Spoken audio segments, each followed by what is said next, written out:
लगभग पिछले 2 दशकों से भगवान ने जो सामर्थ्य दिया,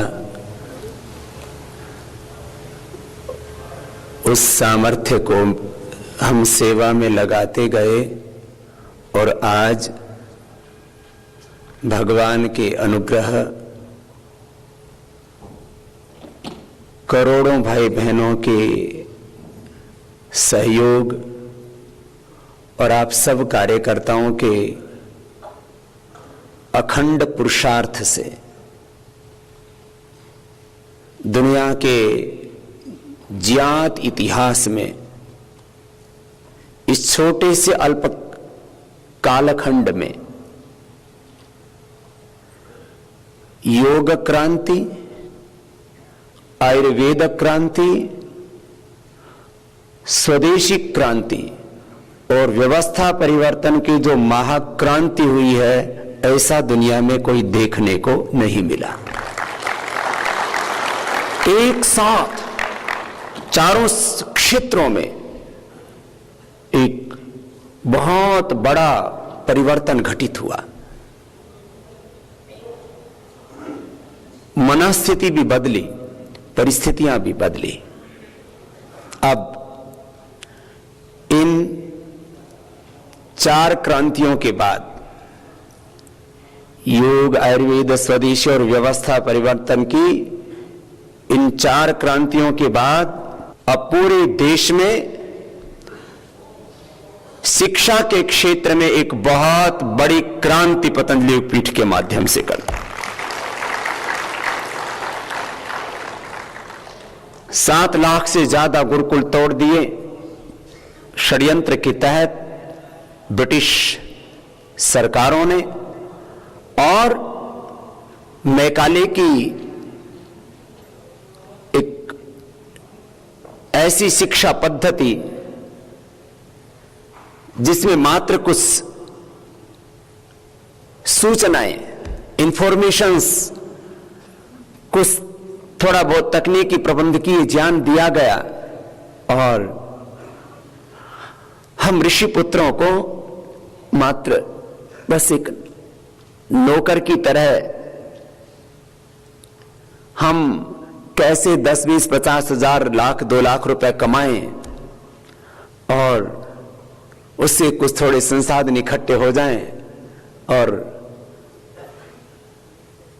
हमारे भीतर की मानवता, हमारे भीतर की संस्कृति, वो हमारे भीतर के संस्कार, माने जिससे मानव मानव बनता है, उसके भीतर के देवत्व को जगाया जाता है, वो शिक्षा और संस्कार का, ऋषि ज्ञान परंपरा का जो पुण्य प्रवाह था वो टूट गया था। अभी भी करीब करीब 100 बोर्ड देश भर में चलते हैं। स्टेट बोर्ड्स हैं, कुछ सेंट्रल बोर्ड हैं, कुछ 1-2 विदेशी पाठ्यक्रम को भी लेकर के और नए बोर्ड बनाए गए। इन सारे बोर्ड्स में भारत और भारतीयता का समावेश नहीं है, चाहे वो स्टेट बोर्ड्स हैं, चाहे वो सीबीएसई का सेंट्रल बोर्ड है। और इसमें ज्यादातर ऑटोनॉमस बोर्ड्स हैं, माने कोई, अब जैसे सीबीएसई तो कहने को कह दिया जाता है कि गवर्नमेंट का बोर्ड है, गवर्नमेंट से तो उसको स्वीकृति लेनी पड़ती है। ऑटोनॉमस बोर्ड होते हैं, ऑटोनॉमस बॉडी होती है इसकी। तो अब हमने तय किया है कि सीबीएसई से भी उन्नत कोटि का एक बोर्ड बनाया जाएगा और शिक्षा के क्षेत्र में एक नई क्रांति का सूत्रपात किया जाएगा, जिसमें आधुनिकता तो होगी लेकिन भारतीयता के साथ में, जिसमें समृद्धि की अनंत संभावनाएं होंगी, अनलिमिटेड। बच्चों के कैरियर को बनाने के लिए उनके सामने विकल्प होंगे, लेकिन वो समृद्धि आध्यात्मिकता के साथ, prosperity with the spirituality। Abhyuday और निश्रेयस एक साथ। हमने आचार्य कुलम का स्लोगन दिया, शिक्षा संस्कार अभ्युदय निश्रेयस। अभ्युदय माने चारों तरफ से हमारे जीवन में समृद्धि हो, खुशहाली हो, ग्रोथ हो, डेवलपमेंट हो, विकास हो, लेकिन उसमें आध्यात्मिकता, निश्रेयस, जीवन का शाश्वत सत्य उसमें ओझल ना हो जाए। डॉक्टर तो बना, लेकिन वो डॉक्टर कर क्या रहा है? कुछ अच्छे डॉक्टर अपने संस्कारों से हैं, मैं उनकी बात नहीं कर रहा हूं। डॉक्टर जो है उसने अपने हॉस्पिटल को एक बहुत बड़ा व्यापार का केंद्र बना लिया, जहां पर वह कोशिश यह नहीं करता कि किसका नितांत ऑपरेशन करना आवश्यक है, कोशिश यह करता है कि कैसे किसका ऑपरेशन किया जाए। अनावश्यक ऑपरेशंस, अनावश्यक दवा, और कुछ तो कोई किडनी चोरी का रैकेट चलाता है, फिर और कोई जो है खून का धंधा चलाता है। क्या क्या गंदे धंधे नहीं देखे आपने। एक तरह से मौत के सौदागर से बन गए, जो जिंदगी देने वाले थे भगवान के रूप में जिनको लोग मानते थे। डॉक्टर तो बना, लेकिन उसके भीतर वो मानवता, उसके भीतर वो दिव्यता, वो उसके भीतर से गायब हो गई। ऐसे ही इंजीनियर, ऐसे ही व्यापारी, कर्मचारी, अधिकारी जो भी बने, और वो स्तर गिरता गया। अब हम ऐसे बच्चे तैयार करना चाहते हैं जो भौतिक विद्याएं हैं, जिसको अपरा विद्या नाम दिया गया है हमारे शास्त्रों में। Science, mathematics, physics, chemistry, technology, computer, माने आधुनिक ज्ञान विज्ञान के जितने भी क्षेत्र हैं, मेडिकल से लेकर के, इंजीनियरिंग से लेकर के, मैनेजमेंट से लेकर के, माने विश्व की जो भी आधुनिकतम शिक्षा है, विश्व की जो श्रेष्ठतम शिक्षा है, वो तो बच्चों को दी ही जाए, लेकिन उसके साथ संस्कार उनको इतने ऊंचे दिए जाएं कि चाहे सारा जमाना एक तरफ खड़े हो, वो सत्य की राह से डिग ना सके। इतना भीतर उनकी पवित्रता, इतनी सच्चरित्रता, इतनी प्रामाणिकता उनके भीतर। ऐसे बच्चे तैयार किए जाएं जिनको अपने ईमान से, अपने चरित्र से, अपने मूल्यों से, अपने सिद्धांतों से, अपने आदर्शों से, अपनी संस्कृति से, अपने संस्कारों से कोई विचलित ना कर सके। ऐसे बच्चे तैयार किए जाएं। और वो बच्चे साधारण बच्चे नहीं हो, वो बच्चे हर क्षेत्र में नेतृत्व करने वाले भी हों। दिव्य व्यक्तित्व युक्त नेतृत्व देश को मिले। आने वाले 20-25 वर्षों के बाद में देश में एमएलए, एमपी, सीएम, पीएम कहां से बनेगा? वो ऑक्सफोर्ड, कैम्ब्रिज, हार्वर्ड से पढ़ करके नहीं आएगा, वो आचार्य कुलम का पढ़ा हुआ बच्चा वो देश का नेतृत्व करे। ऐसे उसको संस्कार दिए जाएं, ऐसे उसके भीतर के पुरुषार्थ को जगाया जाए। ऐसे बच्चे हों, वो देश का नेतृत्व करे राजनीति में, वो देश का नेतृत्व करे कॉर्पोरेट सेक्टर में, मैन्युफैक्चरिंग सेक्टर में, मार्केटिंग में, माइनिंग में, हेल्थ में, एजुकेशन में, एग्रीकल्चर में, इंडस्ट्री में, रिसर्च में, इन्वेंशन में, धरती से लेकर के आसमान, स्पेस तक जो कुछ भी इस देश की समृद्धि के लिए, इस देश के अभ्युदय के लिए जो भी पुरुषार्थ किया जा रहा है, आचार्य कुलम के बच्चे इतने विराट व्यक्तित्व के साथ तैयार हो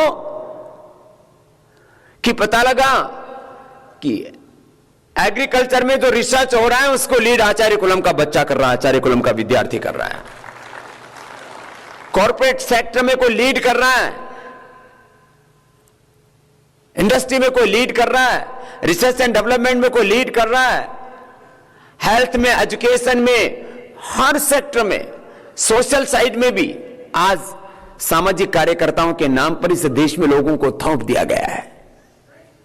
99% आज इस देश में जो नेतृत्व है वो दिव्यता से तैयार नहीं हुआ है, वो नेतृत्व षड्यंत्रों से तैयार हुआ है। सोशल लीडर यहां बनाए जाते हैं, उनके पीछे हजारों नहीं, लाखों नहीं, करोड़ों नहीं, अरबों खरबों, हजारों लाखों करोड़ों रुपए खर्च करके इस देश का नेतृत्व कौन करेगा?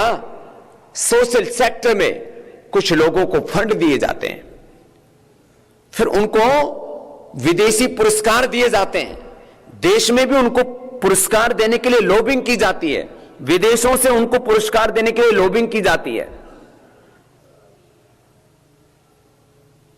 यहां किसी को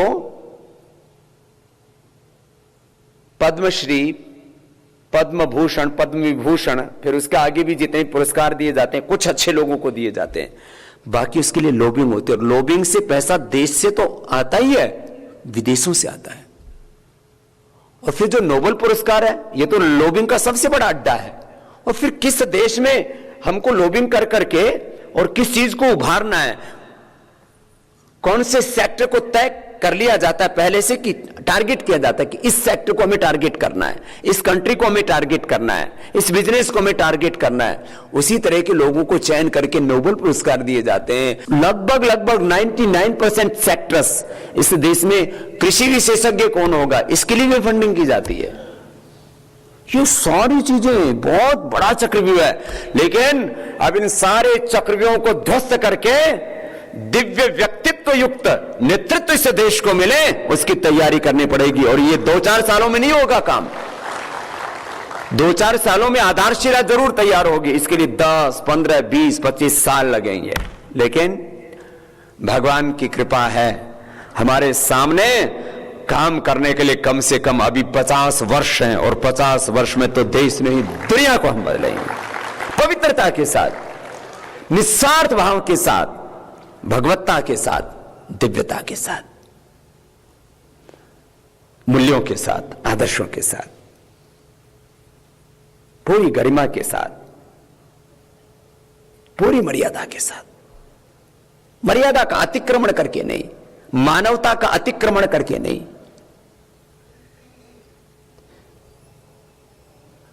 सिद्धांतों को ताक पर रख करके नहीं। आजकल तो आइडियोलॉजी और प्रिंसिपल्स के नाम पर 99% निराशा देखने को मिलती है। कहने को कोई कहते हैं ये सोशलिस्ट है, ये कैपिटलिस्ट हैं, ये कई तरह की विचारधाराएं आप सुनते रहते हैं ना, ये कम्युनिस्ट हैं, ये सोशलिस्ट हैं, ये कैपिटलिस्ट हैं, ये लेफ्टिस्ट हैं, ये राइटिस्ट हैं, ये दक्षिणपंथी, ये वामपंथी, ये समाजवादी, ये पूंजीवादी, ये विकासवादी, बहुत तरह के नाम घड़ दिए गए हैं। और लोग ऐसे बहकते हैं उसमें, पता ही नहीं लगता, बह जाते हैं। बहुत दूर जाकर के जब डूबते हैं तब कहते हैं अरे ये क्या हुआ। पूरी दुनिया में ऐसे ही चल रहा है। तो यह एक जगह से संभव नहीं है कि आचार्य कुलम खाली हरिद्वार में बन जाए या दिल्ली में बन जाए, मुंबई कलकत्ता में बन जाए, चेन्नई में, महानगरों में बन जाए, उतने से बात नहीं बनेगी। अब हमने सोचा है देश के लगभग हर एक जिले में, पहले चरण में हमने सोचा है कि कम से कम, ऐसे तो 600 से ज्यादा जिले हो गए, अब पॉलिटिकल रीजंस और हमारा देश भी बहुत बड़ा है तो उसकी वजह से जिले हर रोज बनते रहते हैं, लेकिन हमने फर्स्ट टारगेट किया है कि कम से कम 500 आचार्य कुलम देश भर में खोले जाएं। फिर जो है अभी लोग एफिलिएशन के लिए भी फोन करें कि हम आचार्य कुलम से एफिलिएशन करना चाहेंगे, जो अभी एक नया बोर्ड बनेगा, सारी चीजें होंगी, बहुत कुछ होगा उसमें। वैदिक शिक्षा, आधुनिक शिक्षा का एक बहुत बेजोड़ एक संगम, बहुत एक वैज्ञानिक सार्वभौमिक एक बहुत बड़ा पुरुषार्थ इस दिशा में शुरू हो चुका है। तो हर एक माँ बाप ही चाहता है इसके बच्चे दुनिया में सबसे आगे हों, विकास की दौड़ में वो पीछे ना रहें।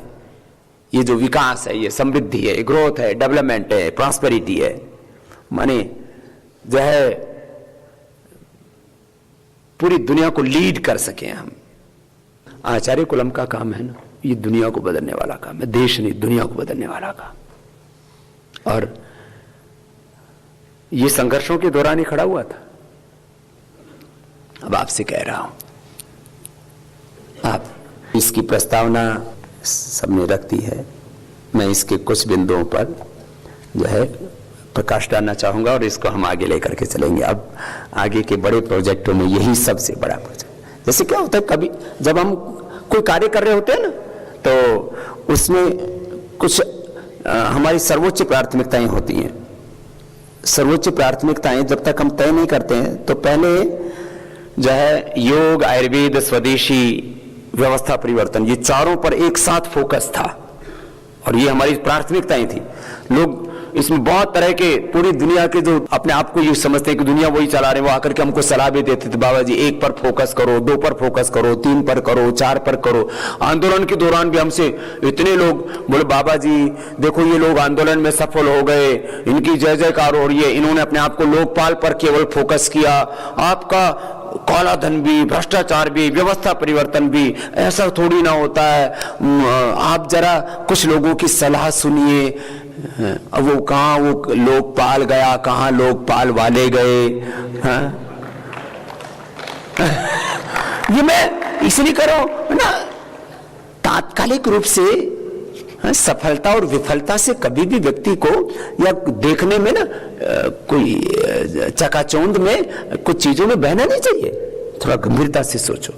पारखी दृष्टि होनी चाहिए, पारदर्शी दृष्टि होनी चाहिए, दूरदृष्टि होनी चाहिए, आर पार देख सकें। दृष्टिकोण बहुत बड़ी चीज है। कहते हैं ना, जैसी दृष्टि, ये बहुत बड़ा शब्द है, दृष्टि और सृष्टि वाला। तो जो है अभी हमारी सर्वोच्च प्राथमिकताएं क्या है, तो हमने 3 प्राथमिकताएं तय की हैं। स्वस्थ भारत, ये तो छूटेगा थोड़ी, ये तो और बढ़ेगा। स्वस्थ भारत, मोदी जी ने मुझसे पिछले दिनों जब प्रधानमंत्री बनने के बाद भी करीब 1.5 घंटे की मुलाकात थी, कई संदर्भों में बातचीत की, अलग अलग विषय थे, डिफरेंट सेक्टर्स के बारे में बात की, लेकिन उसमें फिर ये भी मुद्दा आया, ये तो स्वच्छ भारत मिशन तो लॉन्च तो अब किया ना। मुझसे बोले, स्वामी जी इस बारे में मुझे आपका सहयोग चाहिए। मैंने कहा, आप जो आपका सहयोग हम कर सकेंगे उसके लिए तैयार हैं। तो बोले, स्वामी जी आप स्वच्छ भारत मिशन को भी साथ में लेकर के चलें तो मुझे प्रसन्नता होगी। तो उन्होंने कहा, हम पर यदि भरोसा किया है, तो हमने कहा कि ये कोई व्यक्ति का काम थोड़ी है, तो ये देश के सम्मान और स्वाभिमान का काम है कि पूरी दुनिया में भारत स्वच्छता में भी दुनिया से आगे हो। ये पवित्र देश है, तो भौतिक रूप से भी पवित्र हो, आध्यात्मिक रूप से तो पवित्रता की पराकाष्ठा है। तो स्वच्छ भारत, उसके लिए योग, आयुर्वेद, प्राकृतिक चिकित्सा और तन का मन का स्वास्थ्य है। काला धन के साथ साथ काला मन भी हो गया है ना लोगों का, तो काला धन तो लाना ही है, काला मन भी ठीक करना है ना। तो स्वस्थ भारत, स्वच्छ भारत। और तीसरी हमारी सर्वोच्च प्राथमिकता, इन तीनों पर हम अपने आप को पूरी तरह से फोकस किए हुए हैं और इसी दिशा में अपने को आगे काम करना है। स्वस्थ भारत, स्वच्छ भारत और शिक्षित भारत, ये 3 अपने मुख्य लक्ष्य हो गए। और अब इन तीनों के द्वारा एक और बहुत बड़ी छलांग आप सब लोगों को लगानी है और दुनिया के इतिहास में एक और स्वर्णिम अक्षरों में आपको सेवा दर्ज करानी है। ये रिकॉर्ड कोई पुरस्कारों के लिए नहीं, कोई पैसे के लिए नहीं। मैंने कहा ना, हमारी सबसे बड़ी संपत्ति, हमारा परमानेंट एसेट क्या है? सेवा। ये हमारा सेवा, इस बात से। बाकी तो ठीक है ना, घर परिवार का गुजारा हो रहा है ना, पहनने के लिए 2 कपड़े, 1-2 साड़ी सूट मिल रहे हैं ना, ठीक है ना। जीवन के लिए जितना नितांत आवश्यक है उतना तो हाथी से लेकर के चींटी तक, एक दरिद्र से लेकर के एक धनवान तक सबको मिलता ही है ना। जीवन के लिए नितांत आवश्यक कितना होता है, बाकी जो है सब सेवा के लिए। ऐसी भाव चेतना स्वयं में जगानी है और औरों में भी जगानी है। करना कराना, ये हमारी संस्कृति का मूल मंत्र है। खुद सेवा करना, औरों को सेवा के लिए प्रेरित करना, खुद योग करना, औरों को प्रेरित करना, ये करना कराना ये काम है। तो हमारी सर्वोच्च प्राथमिकताएं कितनी है अभी? बोलिए, स्वस्थ भारत, दूसरा और तीसरा। 3 बातें तो एकदम से रिकॉर्ड हो जाती है। इससे आगे जो है ना फिर फ्लॉपी में थोड़ा गड़बड़ हो जाती है और फिर घुसाव भी तो फिर डिलीट हो जाता है। अब शिक्षित भारत के लिए सबसे बड़ा अभियान होगा ये आचार्य कुलम। और आचार्य कुलम के मैंने कहा 500 आचार्य कुलम तो पतंजलि योगपीठ से संचालित होंगे। उसका मुख्यालय तय कर लिया जाएगा। अभी तो हरिद्वार रहेगा, हो सकता है कुछ दिन बाद दिल्ली चला जाए, क्योंकि पूरी दुनिया के लोग वहां पर आते हैं। तो आध्यात्म की दृष्टि से तो हरिद्वार वर्ल्ड की स्पिरिचुअल कैपिटल है, लेकिन बाकी राष्ट्र के अभ्युदय के लिए जितने कार्य करने हैं उसके लिए दिल्ली में भी केंद्र हो सकता है। और उसके प्रस्ताव भी मेरे पास में आ चुके हैं दिल्ली से, गाजियाबाद से। अभी जैसे हमने ये आचार्य कुलम की चर्चा शुरू की है, भाई अनिल अग्रवाल जी जिनकी मैं बात कर रहा था, उन्होंने कहा बाबा जी आपको 500 आचार्य कुलम बनाने हैं, उसमें मुझे आप जिस सेवा के लिए कहोगे उस सेवा को करने के लिए मैं तैयार। एक आचार्य कुलम की भूमि देने वाले भी बहुत से लोग तैयार हैं। वो तो भूमि के लिए तो इतने प्रस्ताव आ रहे हैं। जैसे ही मैं पहुंचा यूरोप की यात्रा के बाद, एक भाई बुलंदशहर से आया, कितने बुलंद इरादे उसके देखिए। उसके करीब जो है 17 एकड़ कितनी जमीन, करोड़ों रुपए उसकी कीमत है। बोले बाबा जी मुझे अपनी पूरी जमीन आचार्य कुलम के लिए देनी है।